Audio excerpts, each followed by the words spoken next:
आज का हमारा पहला क्वेश्चन है बच्चों इस सीरीज का, पुरुष सूक्त ऋग्वेद के किस मंडल में है? इसमें हमारे ऑप्शन है प्रथम, द्वितीय, 9वां या 10वां मंडल।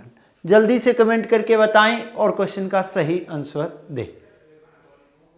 ये कौन से मंडल में है बच्चों?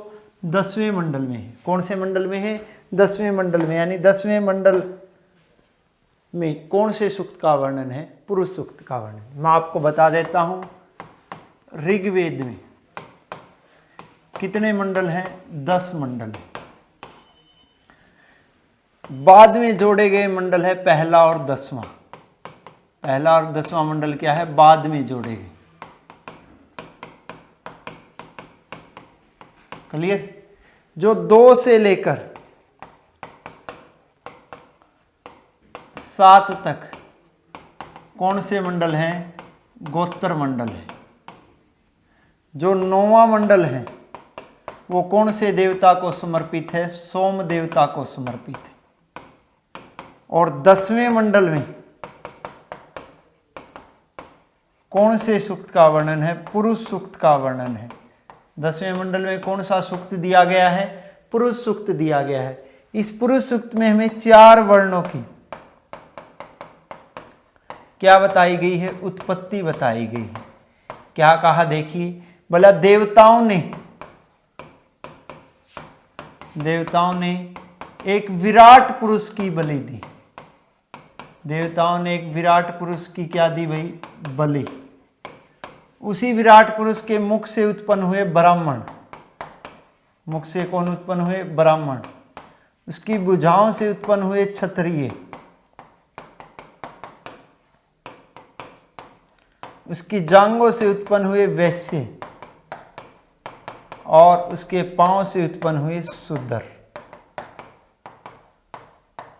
क्लियर? यानी कि ये 4 वर्गों की उत्पत्ति है वो कौन से काल में हुई? ऋग्वैदिक काल में। कौन से काल में? ऋग्वैदिक काल में। और ऋग्वैदिक काल का समय है 1500 से लेकर 1000 ईसा पूर्व।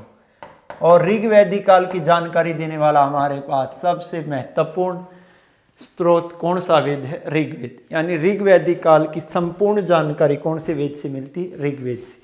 यानी इस ऋग्वैदिक काल में जो हमारी वर्ण व्यवस्था थी वो किसके आधार पर थी? कर्म के आधार पर। किसके आधार पर थी बच्चों? कर्म के आधार पर। क्लियर है?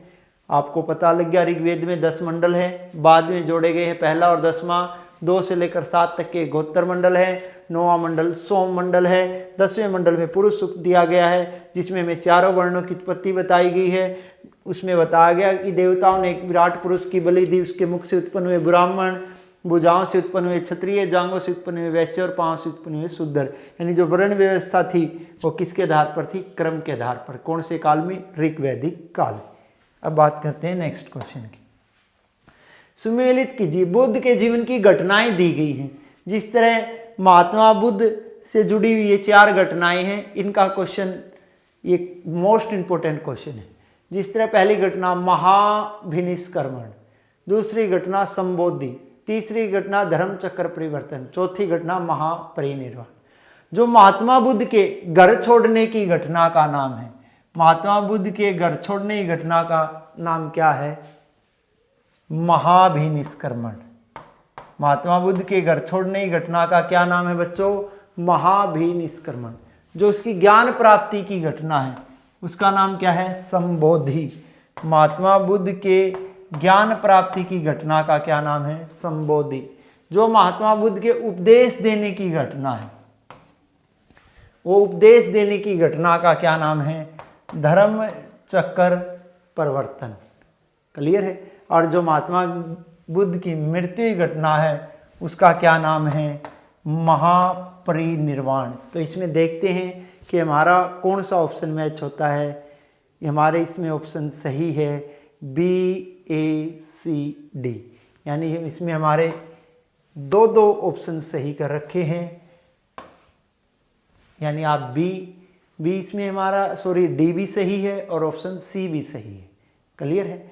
यानी जो महात्मा बुद्ध ने घर छोड़ा था वो आपको मैं बता देता हूं कितने वर्ष की आयु में घर छोड़ा था। 29 वर्ष की आयु में अपने प्रिय घोड़े कंथक और उसके सारथी किसके साथ? छन के साथ। और महात्मा बुद्ध के इस घर छोड़ने की घटना का नाम है महाविनिष्क्रमण। जो महात्मा बुद्ध को ज्ञान प्राप्त हुआ था कितने वर्ष की तपस्या के बाद? 6 वर्ष की तपस्या के बाद। गया के उरुवेला के निरंजना या पुनपुन नदी के किनारे कौन से वृक्ष के नीचे? पीपल के वृक्ष के नीचे। और महात्मा बुद्ध की ज्ञान प्राप्ति घटना का क्या नाम है? संबोधि। जो महात्मा बुद्ध को ज्ञान प्राप्त हुआ तो महात्मा बुद्ध ने जो पहला उपदेश दिया था, महात्मा बुद्ध ने पहला उपदेश कहाँ पे दिया था? सारनाथ में दिया था। कौन सी भाषा में दिया था? पाली भाषा में दिया था। और कितने व्यक्तियों को दिया था? 5 व्यक्तियों को दिया था। और वो 5 व्यक्ति जो महात्मा बुद्ध को कहाँ पर छोड़कर भाग गए थे? गया में। तो ये महात्मा बुद्ध के उपदेश देने की घटना क्या नाम था? धर्म चक्र प्रवर्तन। फिर महात्मा बुद्ध की जो मृत्यु हुई, यानी महात्मा बुद्ध की मृत्यु हुई थी 483 ईसा पूर्व में। यानी महात्मा बुद्ध की मृत्यु कितने वर्ष की आयु में हुई थी? 80 वर्ष की आयु में। और महात्मा बुद्ध की मृत्यु जो हुई थी वो कहाँ पर हुई थी? कुशीनगर में। कहाँ पर हुई थी? कुशीनगर में। और महात्मा बुद्ध के मरने के बाद उसकी अस्थियों कितने भागों में बांटा गया था? 8। और 8 ही किसका निर्माण करवाया गया था? स्तूपों का, जिन स्तूपों को नाम दिया गया था अष्टामहास्थान। तो महात्मा बुद्ध की मृत्यु की घटना का क्या नाम है? महापरिनिर्वाण। अगला क्वेश्चन, हड़प्पा सभ्यता को मानव सभ्यता के किस युग में रखा जाता है? जो हड़प्पा सभ्यता है, यानी जो भारत की जिसे पहली नगरीय सभ्यता भी कहा जाता है, उसे मानव युग में किस सभ्यता में रखा जाता है? कौन से युग में रखा जाता है? इसमें हमारे ऑप्शन है बच्चों, कांस्य युग, नवपाषाण युग, लौह युग, पूर्वपाषाण काल। जल्दी से कमेंट करके बताएं और क्वेश्चन का सही आंसर दें। इसका हमारा सही आंसर बच्चों कांस्य युग। आप सिंधु घाटी सभ्यता बोल दो,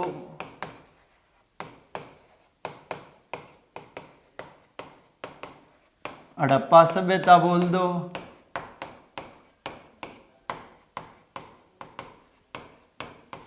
कांस्य युग की सभ्यता बोल दो,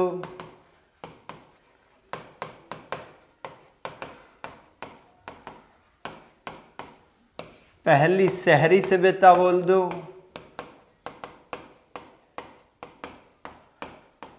या पहली नगरीय सभ्यता बोल दो।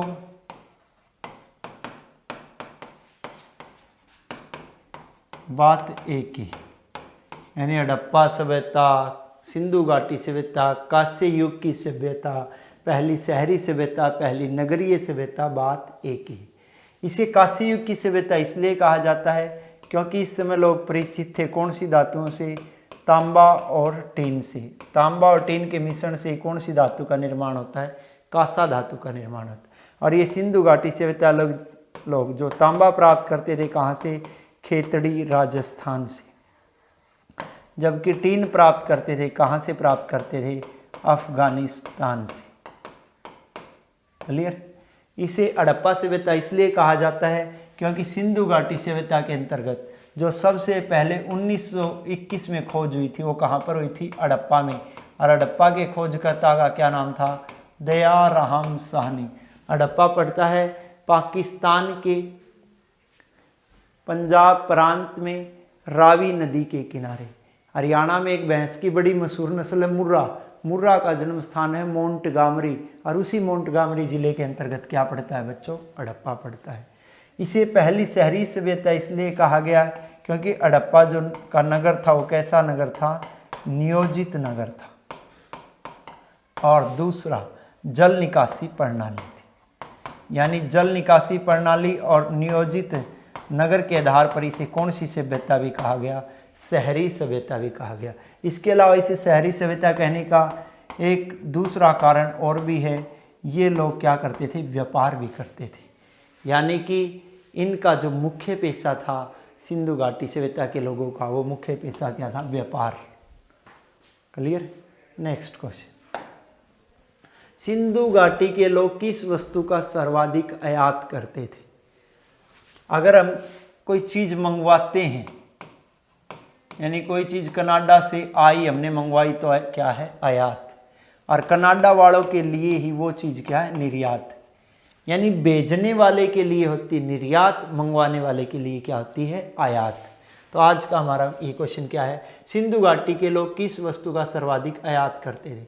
इसमें हमारे ऑप्शन है धातु एवं बहुमूल्य रत्न, खाद्यान्न, गेहूं, वस्त्र।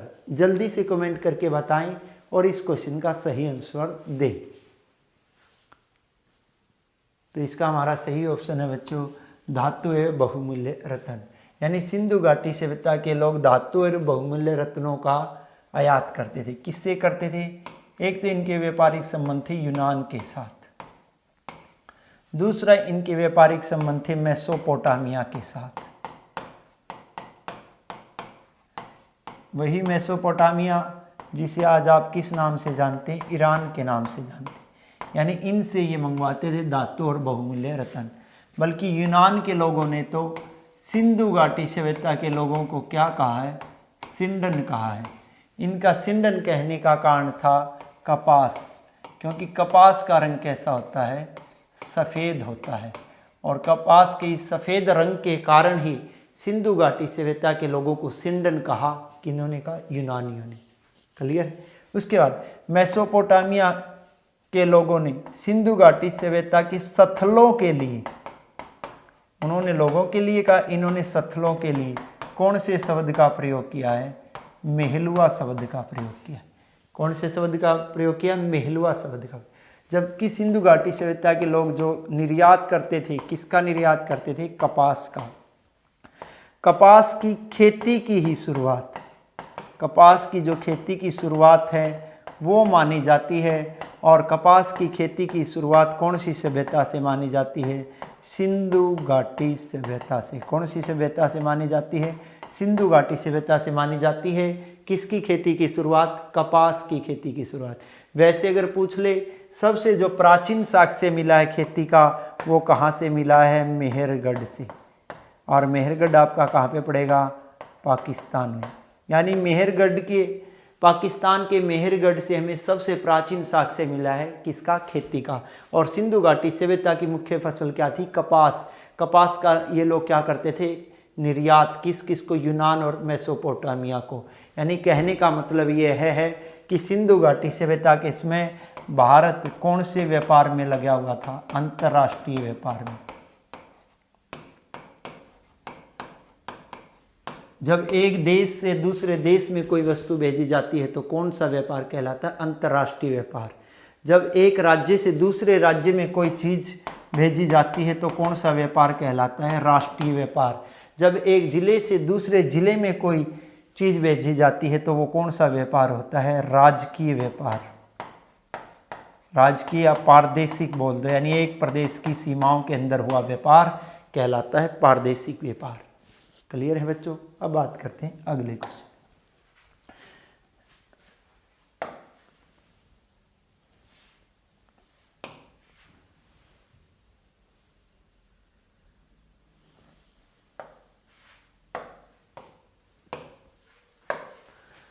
किस स्थल से सामूहिक समाधानों का साक्ष्य प्राप्त हुआ है। इसमें हमारे ऑप्शन है धोलावीरा, मोहनजोदड़ो, हड़प्पा का कब्रिस्तान, लोथल। जल्दी से कमेंट करके बताएं और इस क्वेश्चन का सही आंसर दें।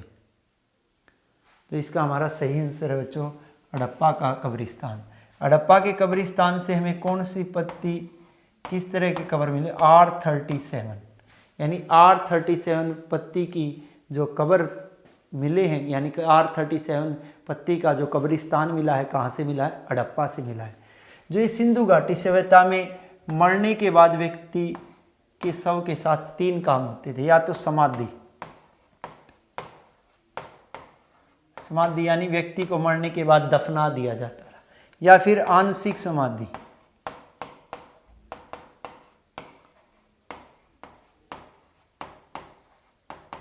आंशिक समाधि में क्या, पहले व्यक्ति को जलाया जाता था, उसके बाद व्यक्ति की जो अस्थियां बच जाती थी उन्हें दफना दिया जाता था, वो क्या कहलाती थी, आंशिक समाधि। या फिर पूर्णतः दाह संस्कार, संस्कार। पूर्णतः दाह संस्कार में व्यक्ति को सिर्फ जलाया जाता था, यानी सिंधु घाटी सभ्यता में शव के साथ 3 ही काम होते थे, या तो उसे समाधि दे दी जाती थी, या फिर आंशिक समाधि, या फिर पूर्णतः दाह संस्कार। इसके अलावा सिंधु घाटी सभ्यता में जो लोगों की कब्र मिली है वो इस तरह से मिली है, उत्तर से दक्षिण।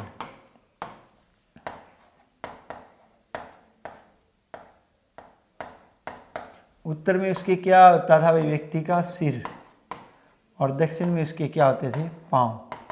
और सिर के साथ व्यक्ति के बहुमूल्य वस्तुएं रखी जाती थी। इस सभ्यता के समय यह प्रथा प्रचलित थी कि व्यक्ति मरने के बाद इन वस्तुओं का प्रयोग करेगा। वैसे शवों के साथ जो सबसे ज़्यादा खर्च किया जाता है विश्व में, कहाँ पे किया जाता है, मिस्र में। यहाँ राजे महाराजाओं की जो लाशें हैं वो प्लास्टर में लपेट कर रखी जाती है, और उन्हीं लाशों को क्या कहा जाता है बच्चों, मम्मी कहा जाता है। मिस्र में सबसे ज़्यादा खर्च होता है शवों पर। उसके बाद अगला क्वेश्चन, हड़प्पा सभ्यता का कौन सा स्थल अपनी नगर योजना व अन्य भौतिक वस्तुएं मिलने के कारण लघु हड़प्पा या मोहनजोदड़ो नगर प्रतीत होता है? इसमें हमारे ऑप्शन है धोलावीरा, लोथल, राखीगढ़ी, कालीबंगा। जल्दी से कमेंट करके बताएं और क्वेश्चन का सही आंसर दें। इसका हमारा सही आंसर है बच्चों लोथल। इसके अलावा मैं इनके भी आपको उपनाम बता देता हूँ। धोलावीरा का शाब्दिक अर्थ है सफ़ेद कुआं। राखीगढ़ी है सिंधु घाटी सभ्यता का सबसे बड़ा नगर, जबकि पहले सबसे बड़ा नगर माना जाता था मोहनजोदड़ो को, उसके बाद माना जाने लगा धोलावीरा को। अब वर्तमान में सिंधु घाटी सभ्यता का सबसे बड़ा नगर कौन सा है, राखीगढ़ी। और कालीबंगा का शाब्दिक अर्थ है काले रंग की चूड़ियां।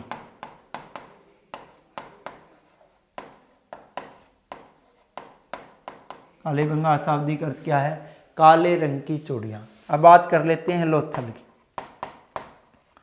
लोथल का शाब्दिक अर्थ है मृतकों का शहर। लोथल पड़ता है आपका गुजरात में। कौन सी नदी किनारे, भोगवा नदी किनारे। यहाँ पे जो उत्खनन हुआ वो कब हुआ, 1955 में। यहाँ के उत्खननकर्ता कौन है, रंगनाथ राव। एक तो हमें यहाँ से किसका साक्ष्य मिला बच्चों, नाव का। उसके अलावा यहाँ से हमें किसका साक्ष्य मिला है, गोदीवाड़ा।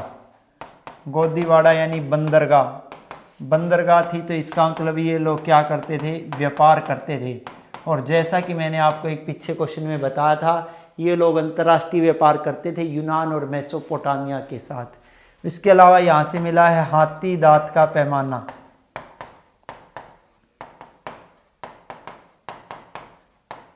इसके अलावा यहाँ से मिली है अग्नि वेदिका। इसके अलावा यहाँ से मिला हमें माप तोल की इकाई का प्रमाण।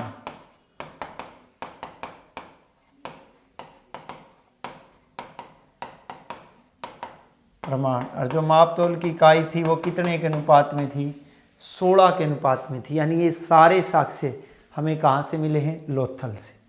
उसके बाद बात करते हैं अर्धवीर्य का क्या अर्थ है। धार्मिक मामलों में राजा का सलाहकार, यज्ञ कराने वाला पुरोहित, यज्ञ के अवसर पर ऋचा या पाठ कराने वाला पुरोहित, या राजा का शिक्षक। जल्दी से कमेंट करके बताएं और इस क्वेश्चन का सही आंसर दें। तो इसका हमारा सही आंसर बच्चों यज्ञ करवाने वाला पुरोहित। जैसा कि आप सबको पता है वेद कितने हैं, 4। पहला वेद है ऋग्वेद, दूसरा है आपका यजुर्वेद, तीसरा है आपका सामवेद, और चौथा है अर्थवेद।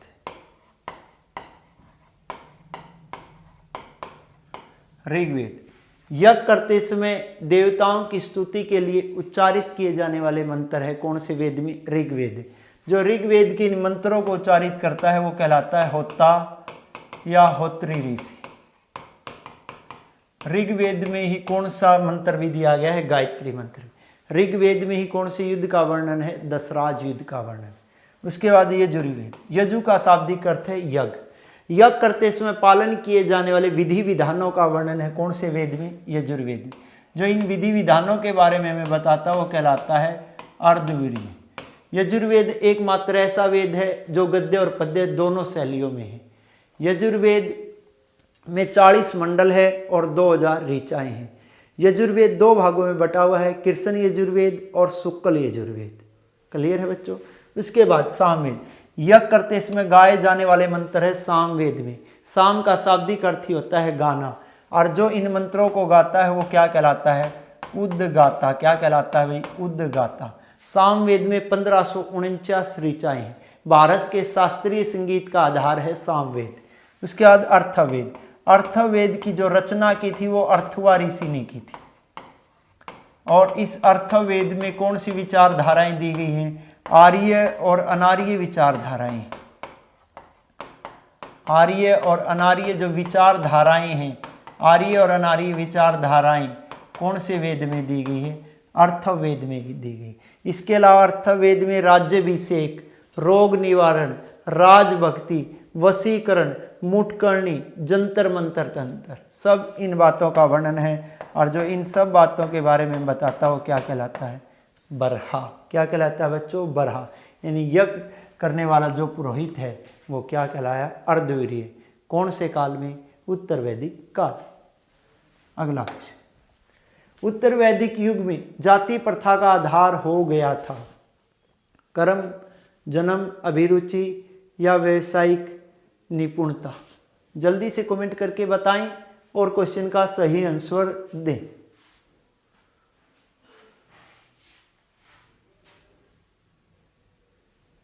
क्या हो गया था बच्चों? जन्म हो गया। जैसा कि इन चारों वर्णों की उत्पत्ति हुई कौन से काल में? ऋग्वैदिक काल में। और ऋग्वैदिक काल का समय क्या है? 1500 से लेकर 1000 ईसा पूर्व। फिर ये ऋग्वैदिक काल से आगे आया हमारा कौन सा काल? उत्तर वैदिक काल। उत्तर वैदिक काल का समय है 1000 से लेकर 600 ईसा पूर्व। अब जो वर्ण व्यवस्था थी ऋग्वैदिक काल में किसके आधार पर थी? कर्म के आधार पर। और इसमें हो गई बच्चों किसके आधार पर? जन्म के आधार पर।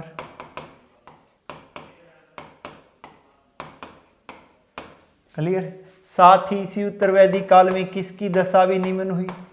महिलाओं की दशा भी निम्न हुई।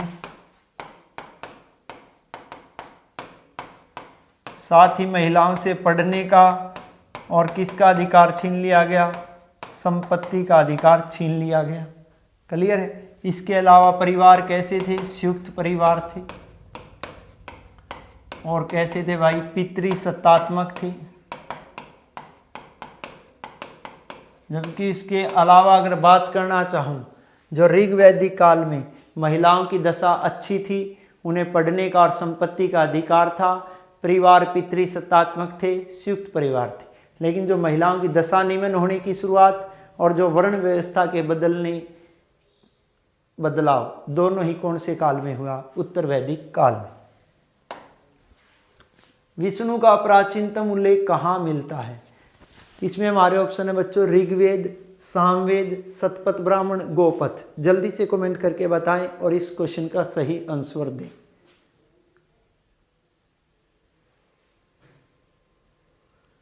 इसका हमारा सही आंसर बच्चों शतपथ ब्राह्मण। जो विष्णु है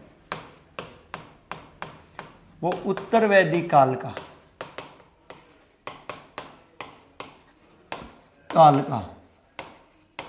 दूसरा मुख्य देवता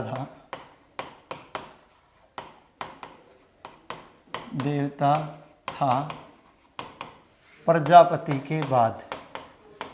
प्रजापति बोल दो या वर्मा के बाद। क्लियर? हमारे वेद कितने हैं? 4। जिस तरह ऋग्वेद, यजुर्वेद, सामवेद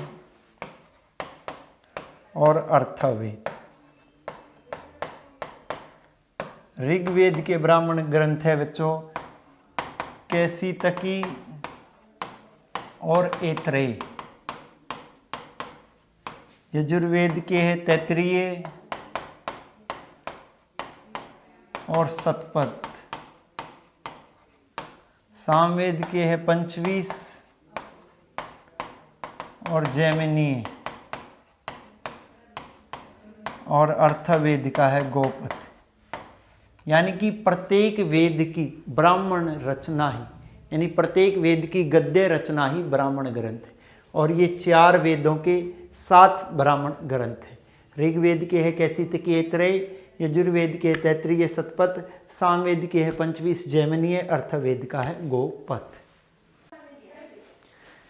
अगला क्वेश्चन, निम्नलिखित समकालीन राजाओं में से गौतम बुद्ध की समान आयु का कौन था? इसमें हमारे ऑप्शन है बच्चों बिंबिसार, प्रघोत, प्रसेनजीत, उदयन। जल्दी से कमेंट करके बताएं और इस क्वेश्चन का सही आंसर दें। तो इसका हमारा सही आंसर है बच्चों बिंबिसार।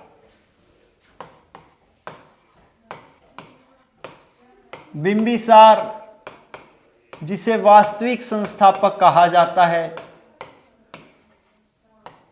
और वास्तविक संस्थापक कौन से वंश का कहा जाता है? हर्यक वंश का कहा जाता है।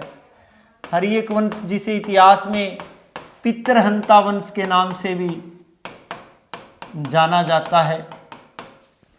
क्लियर है? उसके अलावा अगर बात करूं तो ये हर्यक वंश कहाँ पे हुआ था? मगध में हुआ था। और बिंबिसार किसका समकालीन हुआ है? गौतम बुद्ध का समकालीन हुआ है। गौतम बुद्ध जो आप सबको पता है कौन से धर्म के संस्थापक थे? बौद्ध धर्म के संस्थापक कौन थे? गौतम बुद्ध। गौतम बुद्ध बोल दो या महात्मा बुद्ध बोल दो, बात एक ही है। या आप इन्हें एक नाम और भी दे सकते हैं, और वो नाम क्या है? सिद्धार्थ। यानी महात्मा बुद्ध के बचपन का नाम क्या था भाई? सिद्धार्थ था। क्लियर? अगला क्वेश्चन, चाणक्य कौटिल्य नाम के बुद्धिमान व्यक्ति ने मुख्यतः किस मौर्य सम्राट की सहायता की थी? इसमें हमारे ऑप्शन है बिंदुसार, चंद्रगुप्त, अशोक, दशरथ। जल्दी से कमेंट करके बताएं और क्वेश्चन का सही आंसर दें। तो इसका हमारा सही आंसर है बच्चों चंद्रगुप्त मौर्य। यानी चंद्रगुप्त मौर्य ने ने 322 ईसा पूर्व में चाणक्य की सहायता से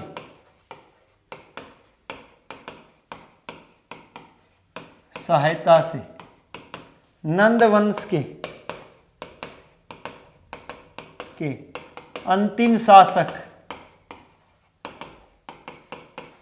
किसको मारा था? घनानंद को। और इस प्रकार उसने मगध से कौन से वंश का अंत किया? नंद वंश का। और उसकी जगह एक नए वंश की स्थापना हुई। कौन से वंश की स्थापना हुई? मौर्य वंश की स्थापना हुई। क्लियर है? और ये मौर्य वंश की स्थापना किसने की? चंद्रगुप्त मौर्य ने की। किसकी सहायता से की? चाणक्य की सहायता से। चाणक्य ही गुरु था। और चाणक्य किसका गुरु था भाई? चंद्रगुप्त मौर्य का। जबकि चंद्रगुप्त मौर्य के धार्मिक गुरु की अगर बात करना चाहूँ तो चंद्रगुप्त मौर्य के जो धार्मिक गुरु हैं वो कौन थे भाई? भद्रबाहु। यानी चंद्रगुप्त मौर्य के कितने गुरु थे? 2। अगर ये पूछे राजनीतिक गुरु या शैक्षणिक गुरु तो नाम आता है चाणक्य का। अगर धार्मिक गुरु की बात करें तो नाम आता है भद्रबाहु का। भद्रबाहु वही व्यक्ति है जो जैन धर्म की कौन सी शाखा का संस्थापक था? दिगंबर शाखा का संस्थापक था भद्रबाहु, जिसकी रचना है कल्पसूत्र। कल्पसूत्र में महावीर स्वामी की कठोर तपस्या का वर्णन किया गया है। उसके बाद चाणक्य बोल दो, कौटिल्य बोल दो, विष्णुगुप्त बोल दो, श्रेष्ठ ब्राह्मण बोल दो, बात एक ही है। चाणक्य की रचना अर्थशास्त्र जिसमें 15 भाग है, 180 उपभाग है, 6000 श्लोक है, जो गद्य पद्य शैली में लिखी गई है, जो संस्कृत भाषा में रचित है। जो राजनीति पर आधारित थे। रही बात चंद्रगुप्त मौर्य की, तो चंद्रगुप्त मौर्य जो मौर्य वंश का संस्थापक था ही, और इसका शासन करने का समय रहा था 322 से लेकर 298 ईसा पूर्व। चंद्रगुप्त मौर्य को ही सेंड्रोकोटस भी कहा जाता है। चंद्रगुप्त मौर्य को ही क्या कहा जाता है बच्चों? सेंड्रोकोटस भी कहा जाता है। और सेंड्रोकोटस नाम से जो इसकी सबसे पहले पहचान की थी वो किसने की थी? विलियम जोन्स ने। किसने की थी भाई? विलियम जोन्स ने सेंड्रोकोटस के नाम से पहचान की थी। किसकी? चंद्रगुप्त मौर्य की। जबकि इसी चंद्रगुप्त मौर्य को जो हमारे ब्राह्मण ग्रंथ है उसमें शूद्र बताया गया है, जबकि जैन और बौद्ध ग्रंथों में क्षत्रिय बताया गया है, जबकि विशाख दत्त के नाटक मुद्रा राक्षस में इसे विरसल बताया गया है। क्लियर है?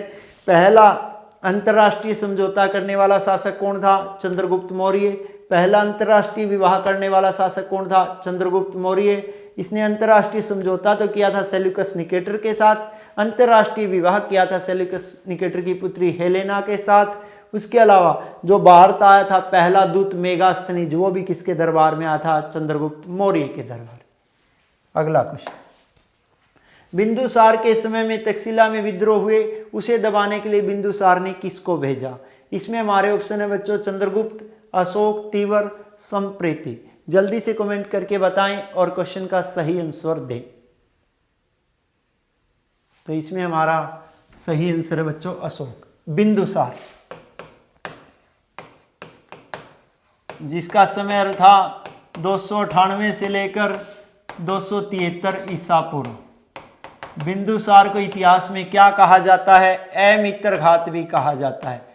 अमित्रघात का अर्थ है शत्रुओं का नाश करने वाला।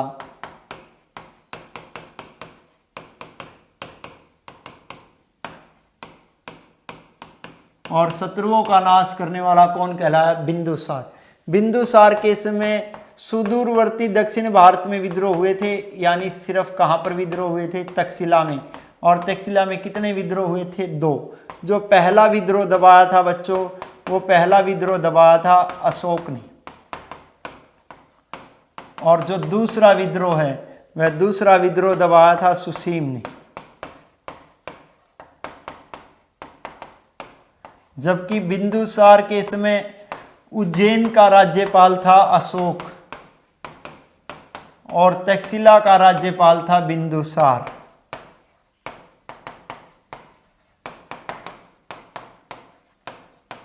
बिंदुसार ने कितने विवाह करे थे भाई? 16 विवाह करे थे। और बिंदुसार के कितने बच्चे थे? 101। बिंदुसार किसे राजा बनाना चाहता था? सुसीम को। लेकिन बिंदुसार के बाद बिंदुसार के प्रधानमंत्री राधा गुप्त की सहायता से राजा कौन बना था? अशोक। यानी अशोक जो राजा बना था अपने पिता बिंदुसार की इच्छा के विरुद्ध बना था। ये आपके सामने क्वेश्चन है मैच द कॉलम का, यानी सुमेलित कीजिए। एक तरफ महाजनपदों के नाम है, दूसरी तरफ उनकी राजधानी। यानी सबसे पहले बात करते हैं काशी। काशी की राजधानी क्या थी भाई? वाराणसी। यानी काशी आज भी एक तीर्थ स्थान है, प्राचीन समय भी एक तीर्थ स्थान था। यही वाराणसी है जिसे बनारस के नाम से जाना जाता है। उसके बाद मगध। मगध वही जिसे आज बिहार के नाम से जानते हैं। और मगध इन 16 महाजनपदों में सबसे महत्वपूर्ण महाजनपद था। और इस मगध की राजधानी थी राजगृह। यानी पहले मगध की राजधानी राजगृह, जिसका शाब्दिक अर्थ है राजाओं का घर। गिरिवर्ज यानी 7 पहाड़ियों से घिरा हुआ क्षेत्र यह कहलाया था गिरिवर्ज। और आने वाले अगले समय में इस मगध की राजधानी थी पाटलिपुत्र। पाटलिपुत्र शहर बसाया था उदयन। उसके बाद तीसरा है आपका कौशल। कौशल भगवान श्री राम का संबंध कौन से महाजनपद से रहा है?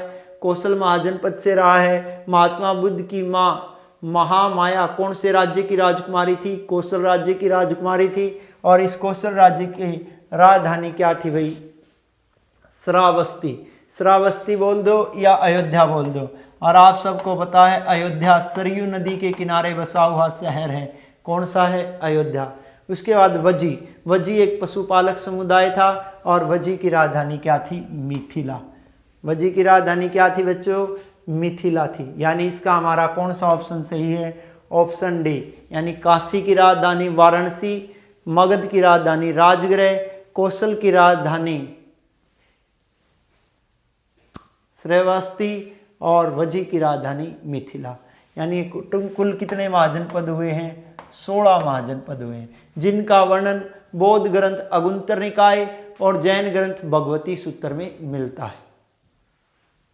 नेक्स्ट क्वेश्चन, स्रोत्रांतरक निम्न में से किसे कहा गया है?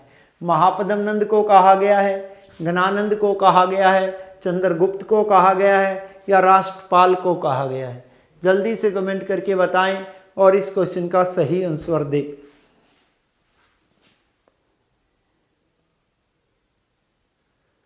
स्रोत्रांतरक किसे कहा गया भाई? महापद्म नंद को कहा गया। स्रोत्रांतरक बोल दो, या इसे भगवान परशुराम का अवतार भी कहा जाता है।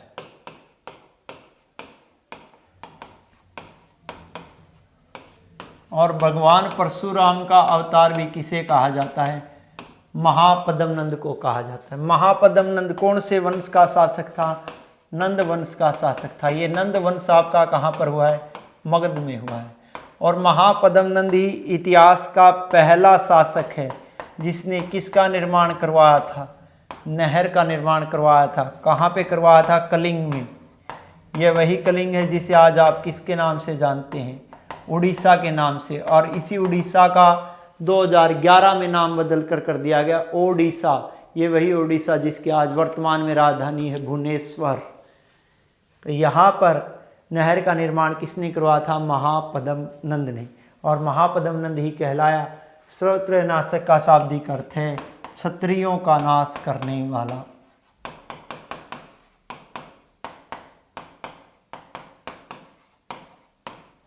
और क्षत्रियों का नाश करने वाला कौन कहलाया भाई? महापद्म नंद कहलाया। अगला क्वेश्चन, संगम का आयोजन किस राज्य के संरक्षण में हुआ था? यानी संगम बोल दो या संगीति बोल दो या परिषद बोल दो, का आयोजन किस राज्य के संरक्षण में हुआ? इसमें हमारे ऑप्शन है चोल, चेर, पांडे, उपयुक्त सभी। जल्दी से कमेंट करके बताएं और इस क्वेश्चन का सही आंसर दें। इसका हमारा सही आंसर बच्चों पांडे राज्य। अब बात करना चाहूंगा आपके साथ संगम कालीन दक्षिण भारतीय राज्यों की।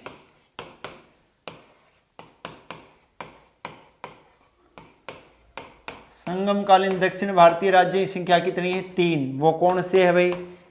पांडे, चोल और चेर। इन तीनों राज्यों के बारे में हमें जानकारी है। कितनी संगीतियों से मिलती है? 3 ही संगीतियों से मिलती है। और ये तीनों संगीतियां कौन से राज्य के द्वारा करवाएगी? पांडे राजाओं के द्वारा करवाएगी।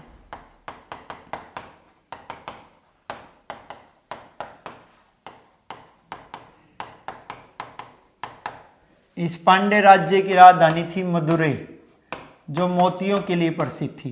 पांडे राज्य का सबसे पहले वर्णन किया है मेघास्थनीज ने। पांडे राज्य का सबसे पहले वर्णन किसने किया? मेघास्थनीज ने। और उसने बताया यहाँ पर कौन शासन करती थी? हेराक्ल की पुत्री शासन करती थी। और हेराक्ल की पुत्री शासन कौन से राज्य में करती थी? पांडे राज्य। चोलों की राजधानी थी कावेरी पट्टनम या पुहार।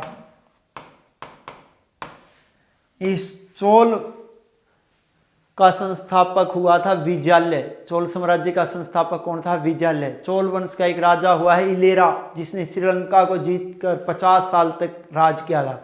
जो पंचायती राज का प्रावधान है वो कौन से राज्य से लिया गया? इसी चोल राज्य से लिया गया। चोलों का राज्य कहलाया था चोलामंडल या कोरोमंडलम। चेरों की राजधानी थी वजी। और चेरों का सबसे महत्वपूर्ण शासक था सेंटुटुवन, जिसे लाल चेर भी कहा जाता है। चेरों का सबसे महत्वपूर्ण शासक कौन था बच्चों? सेंटुटुवन, जिसे लाल चेर भी कहा जाता है। और इन तीनों राज्यों के बारे में हमें जानकारी 3 ही संगीतियों से मिलती है। और ये तीनों संगीतियां कौन से राजाओं के संरक्षण में हुई थी? पांडे राजाओं के संरक्षण में हुई थी। नेक्स्ट क्वेश्चन, शेख कुतुबुद्दीन बख्तियार काकी किस सिलसिले के प्रमुख संत थे? इसमें हमारे ऑप्शन है बच्चों शेख चिश्ती सिलसिला, सुहरावर्दी सिलसिला, नक्शबंदी सिलसिला, कादरी सिलसिला। जल्दी से कमेंट करके बताएं और इस क्वेश्चन का सही आंसर दें। तो शेख कुतुबुद्दीन बख्तियार काकी किस सिलसिले के प्रमुख संत थे? चिश्ती सिलसिले के। जो चिश्ती सिलसिले के संस्थापक थे वो थे ख्वाजा मोइनुद्दीन चिश्ती। और इस सिलसिले का जो प्रमुख केंद्र है, इस सिलसिले का प्रमुख केंद्र कौन सा शहर रहा है? अजमेर शहर रहा है। इस सिलसिले का प्रमुख केंद्र कौन सा शहर रहा है? अजमेर शहर रहा है। अजमेर में ही ख्वाजा मोइनुद्दीन चिश्ती की दरगाह है, जो किस नाम से प्रसिद्ध है? ख्वाजा साहब के नाम से प्रसिद्ध है। किस नाम से प्रसिद्ध है भाई? ख्वाजा साहब के नाम से प्रसिद्ध है। क्लियर है? इसी चिश्ती सिलसिले से अमीर खुसरो भी जुड़े हुए थे, इसी चिश्ती सिलसिले से निजामुद्दीन औलिया भी जुड़े हुए थे। इसके अलावा अगर और बात करना चाहूँ तो ख्वाजा मोइनुद्दीन चिश्ती 1192 में मोहम्मद गौरी के साथ भारत आए थे। मोहम्मद गौरी के साथ कब आए थे भारत में? 1191 में। कौन आए थे? ख्वाजा मोइनुद्दीन चिश्ती। और उन्होंने भारत में शुरू किया था चिश्ती सिलसिला। इसी चिश्ती सिलसिले से जुड़े हुए थे शेख कुतुबुद्दीन बख्तियार काकी, जिनके नाम पर दिल्ली में एक क्या बनवाई गई? मीनार बनवाई गई। और इस मीनार का नाम क्या है? कुतुब मीनार। और इस कुतुब मीनार का निर्माण कार्य शुरू किया था कुतुबुद्दीन ऐबक ने, जबकि इसको पूरा करवाया था बच्चों इल्तुतमिश ने। और इसकी जो मरम्मत करवाई थी वो करवाई थी सिकंदर लोदी ने। क्लियर है? उसके बाद बात करते हैं नेक्स्ट क्वेश्चन। कबीर किस सुल्तान के समकालीन थे? इसमें हमारे ऑप्शन है बहलोल लोदी, सिकंदर लोदी, इब्राहिम लोदी, शेर शाह सूरी। जल्दी से कमेंट करके बताएं और क्वेश्चन का सही आंसर दें। कबीर किसके समकालीन थे भाई? सिकंदर लोदी के समकालीन थे। वैसे कबीर की रचना का नाम है बीजक। कबीर निर्गुण भक्ति धारा का पहला संत है जो संत होकर भी अंत तक गृहस्थ बना रहे। कबीर किसका शिष्य था? रामानंद का शिष्य था। और किसका समकालीन था? सिकंदर लोदी का। सिकंदर लोदी का समय रहा है 1489 से लेकर 1517। लोदी वंश का सर्वश्रेष्ठ शासक कौन था? सिकंदर लोदी। अपनी कुशल सैन्य व्यवस्था और गुप्तचर प्रणाली के लिए प्रसिद्ध था। कौन? सिकंदर लोदी। सिकंदर लोदी ने ही 1504 में कौन सा शहर बसाया था? आगरा शहर बसाया था। कौन सी नदी के किनारे बसाया था? यमुना नदी के किनारे बसाया था। सिकंदर लोदी फारसी में कविताएं लिखता था। और फारसी में वह कविताएं किसके नाम से लिखता था भाई? गुलरुखी के उपनाम से। गुलरुखी के उपनाम से फारसी भाषा में कविताएं कौन लिखता था? सिकंदर लोदी। और सिकंदर लोदी ने 1506 में आगरा को अपनी क्या बनाया था भाई? राजधानी। और इसी आगरा राजधानी में उसने रहने के लिए क्या बनवाया था? किला। और उस किले का क्या नाम है? बादलगढ़ का किला। कौन सा किला है? बादलगढ़ का किला। और इसी बादलगढ़ के किले को जो इसने किसका बनवाया था? मिट्टी का। इसी किले को पत्थरों का बनवा दिया था किसने? अकबर ने। और उसे नाम दिया गया था लाल किला। तो लाल किला आपको पता होना चाहिए, दो है। आगरा का लाल किला बनवाया अकबर ने, जबकि दिल्ली का लाल किला बनवाया शाहजहां ने। नेक्स्ट क्वेश्चन, सिखों के अंतिम गुरु कौन थे? इसमें हमारे ऑप्शन है बच्चों गुरु अर्जुन देव, गुरु हरगोविंद राय, गुरु गोविंद सिंह और उसके बाद है गुरु नानक देव। जल्दी से कमेंट करके बताएं और क्वेश्चन का सही आंसर दें।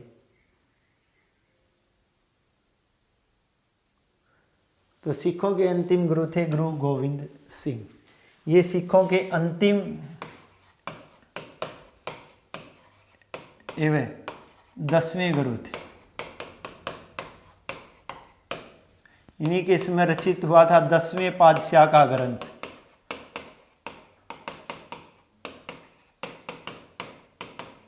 इन्होंने अपने जीते जी सिखों का 11वां गुरु घोषित कर दिया था किसे?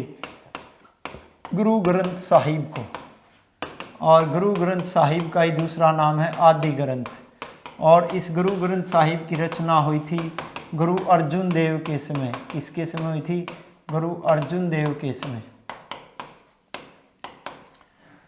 और इन्होंने ही 1699 में कौन से पंथ की स्थापना की थी? खालसा पंथ की।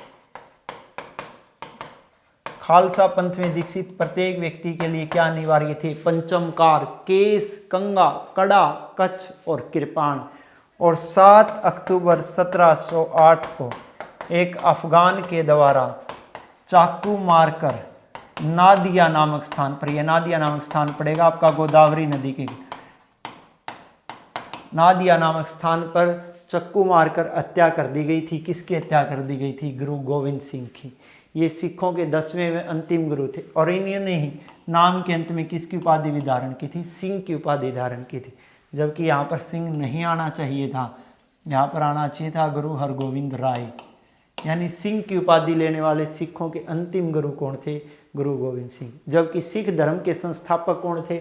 गुरु नानक देव। सिखों के 5वें गुरु कौन थे? गुरु अर्जुन देव। गुरु अर्जुन देव के समय ही अमृतसर में कौन से मंदिर की नींव रखी गई थी? हरमिंदर साहिब मंदिर की। इस मंदिर की नींव रखी थी प्रसिद्ध सूफी संत मियाँ मीर ने। इसी मंदिर को महाराजा रणजीत सिंह ने सोने से जड़वाया था और उसे नाम दिया था गोल्डन टेम्पल, स्वर्ण मंदिर। किस जिले पर कब्जा लेते हुए शेर शाह सूरी की मृत्यु हुई थी? इसमें हमारे ऑप्शन है बच्चों कालिंजर, रणथंभौर, आमेर, बीकानेर। जल्दी से कमेंट करके बताएं और इस क्वेश्चन का सही आंसर दें।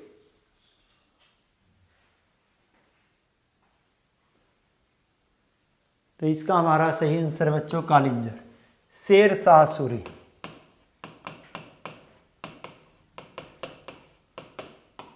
जो कौन से साम्राज्य का संस्थापक है? सूरी साम्राज्य का। सूरी साम्राज्य का संस्थापक कौन था? शेर शाह सूरी। सूरी साम्राज्य का समय रहा 1540 से लेकर 1555। इस शेर शाह सूरी ने 1539 में कौन सा युद्ध जीता था बच्चों? चौसा का युद्ध। और चौसा के युद्ध में इसने हराया था, किसको हराया था? हुमायूं को हराया था। जबकि इसने 1540 में जीता था कौन सा युद्ध भाई? बिलग्राम का युद्ध। बिलग्राम बोल दो या कन्नौज बोल दो, बात एक ही है। इसमें भी इसने किसको हराया था? हुमायूं को हराया था। और इसी के बाद इसने कौन से साम्राज्य की स्थापना की थी? सूरी साम्राज्य। और इसने खुद ने शासन किया था 1540 से लेकर 1545। 1541 में इसने पुनः स्थापना की थी और इसने पुनः स्थापना कौन से शहर की थी? पाटलिपुत्र की। अब बात करता हूँ मैं 1545 की। 1545 में एक नर्तकी के लिए यहाँ का अभियान कर रहा था? कालिंजर का अभियान। और उस समय कालिंजर का शासक कौन था? कीरत सिंह। कीरत सिंह के खिलाफ उक्का नामक अग्निस्त्र चलाते समय, उक्का नामक अग्निस्त्र चलाते समय हाथ में विस्फोट हो जाने के कारण मृत्यु हो गई थी। किसकी मृत्यु हो गई थी? शेर शाह सूरी की। जो शेर शाह सूरी का बच्चों मकबरा है, शेर शाह सूरी का मकबरा कहाँ पर है? सासाराम में। और ये सासाराम आपका कहाँ पे पड़ेगा? बिहार में। और बिहार के ही शासक बहार खान लोहानी ने इसे किसकी उपाधि दी थी? शेर खान की उपाधि दी थी। जबकि इसके बचपन का नाम तो क्या था? फरीद। फरीद को शेर खान की उपाधि इसलिए दी गई थी क्योंकि फरीद ने एक ही वार में शेर को मार दिया था, इसलिए यह शेर खान कहलाया। और यही शेर खान ने स्थापना की सूरी साम्राज्य की। ये दिल्ली में राज करने वाले एकमात्र अफगान भी रहे। तुझ के बाबरिया बाबरनामा नामक पुस्तक किसके द्वारा रचित है? इसमें हमारे ऑप्शन है बच्चों बाबर, जोफर अफ्ताबची, खोंडामीर, गुलबदन बेगम। जल्दी से कमेंट करके बताएं और इस क्वेश्चन का सही आंसर दें। इसका हमारा सही आंसर बच्चों बाबर। बाबर जिसका जन्म हुआ था 14 फरवरी 1483 को, ठीक है। मृत्यु हुई थी इसकी 1530 को। यह पहला मुगल शासक है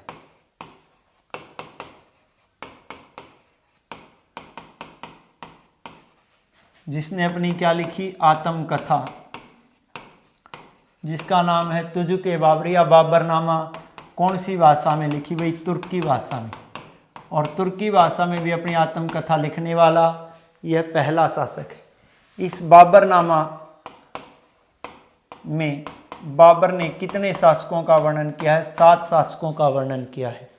कितने शासकों का वर्णन किया है? 7 शासकों का वर्णन किया है, जिसमें 5 शासक जो थे वो 5 शासक क्या थे भाई? मुस्लिम। और ये 5 मुस्लिम शासक थे आपके बंगाल, बिहार, गुजरात, बहमनी और मालवा। ये 5 शासक थे आपके मुस्लिम, और इसमें 2 शासक थे हिंदू। वो 2 शासक हिंदू कहाँ के थे? एक तो मेवाड़ का शासक था राणा सांगा, और दूसरा था शासक विजयनगर का, और विजयनगर के उस शासक का नाम था कृष्ण देव राय। विजयनगर का शासक कृष्ण देव राय अपने समय का सर्वश्रेष्ठ शासक था। इसका समय रहा 1509 से 1529। बाबरनामा में बाबर ने बताया है कि उसे भारत आने का निमंत्रण किसने दिया था? राणा सांगा ने। यह बात आपको बाबरनामा के अलावा कहीं पर और नहीं दी गई है। उसके अलावा बाबर को हिंदुस्तान में बुलाया था पंजाब के सूबेदार दौलत खां लोधी, इब्राहिम लोधी के चाचा आलम खां लोधी, यानी इन 3 लोगों का निमंत्रण पाकर हिंदुस्तान में आया था। कौन आया था? बाबर। और उसी ने अपनी आत्मकथा लिखी थी बाबरनामा, जिसमें हमें 7 शासकों का वर्णन मिलता है। अब बात करना चाहूँ तो इस बाबरनामा का जो फारसी में अनुवाद किया था, बाबरनामा का फारसी में अनुवाद किया था अब्दुल रहीम खाने खाना ने। किसने किया था बच्चों? अब्दुल रहीम खाने खाना। ये अब्दुल रहीम खाने खाना नवरत्नों में से था। और किसके नवरत्नों में से था? अकबर के नवरत्नों में से था। और किसका पुत्र था? बैरम खां का। इसी बाबरनामा का जो अंग्रेजी में अनुवाद किया था, अंग्रेजी में अनुवाद किया था श्रीमती बेबरीज ने। अंग्रेजी में अनुवाद किसने किया था? श्रीमती बेबरीज ने किया था। और किसका किया था? बाबरनामा का। क्लियर है? इसके अलावा एल स्टीफन के अनुसार जो एशिया महाद्वीप में मध्यकालीन इतिहास बताने का जो वास्तविक स्रोत मानी जाती है, वो एकमात्र पुस्तक मानी जाती है। वो पुस्तक कौन सी है? बाबरनामा। इसके अलावा बाबर ने काव्य संग्रह भी किया था। क्या किया था भाई? काव्य संग्रह भी किया था। और बाबर ने जो काव्य संग्रह किया था वो किसके नाम से किया था? दीवान के नाम से किया था। और बाबर ने जो काव्य संग्रह कौन सी भाषा में किया था बच्चों? तुर्की भाषा में किया था। कौन सी भाषा में किया था? तुर्की भाषा में किया था। और बाबर पहला, आप सबको पता है, मुगल शासक है जिसने आत्मकथा लिखी थी बाबरनामा। और बाबर ने हिंदुस्तान में 4 महत्वपूर्ण लड़ाइयाँ भी लड़ी। 1526 में पानीपत की लड़ाई, 1527 में खानवा का युद्ध, 1528 में चंदेरी का युद्ध, और 1529 में घाघरा का युद्ध, और 1530 में हुई इसकी मृत्यु।